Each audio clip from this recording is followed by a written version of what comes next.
people have found all sorts of amazing things hidden in their attics or basements. Finding an entire chest, though, is something particularly special. It's not just the fact that these large containers bring up thoughts of hidden treasure buried by pirates centuries ago. There's also the mystery of what could be inside. That was the situation that one Imgur user came upon when he found a mysterious chest in his grandfather's attic. What was inside was quite unexpected, to say the least.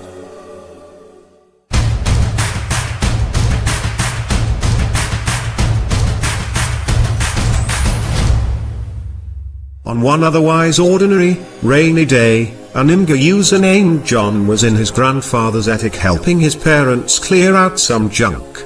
Alongside things that you typically find in an attic, like old photos and books, there was a weird wooden box with a medical symbol on it. John just had to take a look inside. What could it have been? Since John's grandfather fought in the Pacific Theater during World War II, he may have brought some antiques back over to the United States. John also noticed characters that weren't in English. In fact, they looked to be printed in an Asian language. Indeed, the box belonged to an enemy Japanese soldier. John knew very little Japanese, so he used the internet to help him translate the text. He discovered that it said something about natural gas. Apparently, it had been used for medical supplies. John shared his story online and immediately received a lot of attention. All sorts of people started to explain their ideas about what it could have been, including a World War II reenactor whose specialty was field medicine. He even revealed that the box was dated March 1932, long before the US got involved in the war.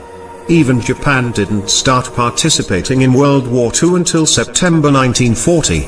Infamously, the United States didn't join the Allied powers until December 7, 1941, when Japanese armed forces bombed Pearl Harbor in Hawaii. As for the medical chest, it was a replica from Japan's Showa era, which lasted from 1926 to 1989 when the country was ruled by Emperor Hirohito. The box was a squad-level field medical kit, designed to be water and airtight, so if anything was still in there, it should have been in great condition. Sure enough, there were several boxes within the medical supply chest that remained perfectly organized as they were stacked together. Each bottle and box of pills inside was labeled with Japanese text that John couldn't decipher. Given the recommendations John found on the internet, he thought it would be a good idea to put the medicine, old as it was, to the test. Needless to say, this was an extremely dangerous move. Who knows? It could have been poisonous. John went through with testing the stuff anyway, and he began with a small container of some sort of purple liquid. Thankfully, it turned out to only be sugar water, as a translator revealed that the container listed gum glucose liquid, simply meant for raising blood sugar. Most of the other bottles in the first layer of the box contained sodium salicylate, which was a pain reliever that predated aspirin. Other bottles simply contained caffeine, which was not only used to boost energy, but to decrease inflammation. It's a good thing that he stopped there, because the next container contained bromisuvil, an over-the-counter Japanese compound that has powerful effects on the nervous system. It's not only a sedative, but sometimes even hypnotic. It was used to treat anxiety at the time, perhaps even for kamikaze pilots. Another bottle was inscribed with Latin text that read Liquor Novocaine Sterilizatus, or Novocaine. This powerful substance would have been used for intensive field surgery like bullet removals and perhaps even amputations. There were other supplies, too.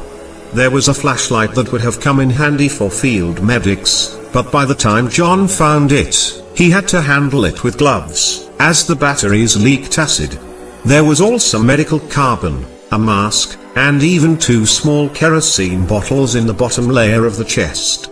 John wore his gloves while investigating the intravenous kit that was deep within the box. It was covered in rust, as was the rubber tubing and plunger.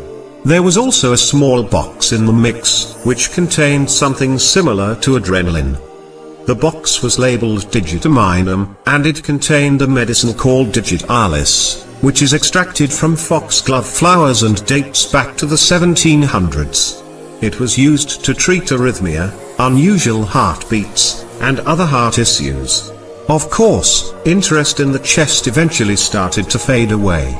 Even the person who helped John translate the labels didn't seem to be available all that often. Still, John continued exploring the contents, and that's when he discovered a mysterious note inside the box. The note was in Japanese, but it translated to adrenaline, novocaine, atropine. It was clear that atropine, which had the potential to cause horrifying hallucinations, was still in the box. Why would something like that be in there? Things became even more weird once John discovered small, empty glass bulbs. Some of the people John had become acquainted with on the internet suspected they may have been used for cupping therapy, a Chinese practice that involves heated bulbs to promote blood flow by using suction on the skin. John did some research, and he was disappointed to find that the medical chest wasn't actually worth much. The old, expired medicine was basically garbage, but there was something to be said for the fact that they were all in their original containers. Whatever the case was for the medicine, the chest itself was a genuine antique. More importantly, even if he didn't make much money off of it, the experience gave him amazing new insight into the life that his own grandfather once lived. What John saw was so unforgettable that calling his findings priceless would not be an overstatement. His grandfather must have been a fascinating man.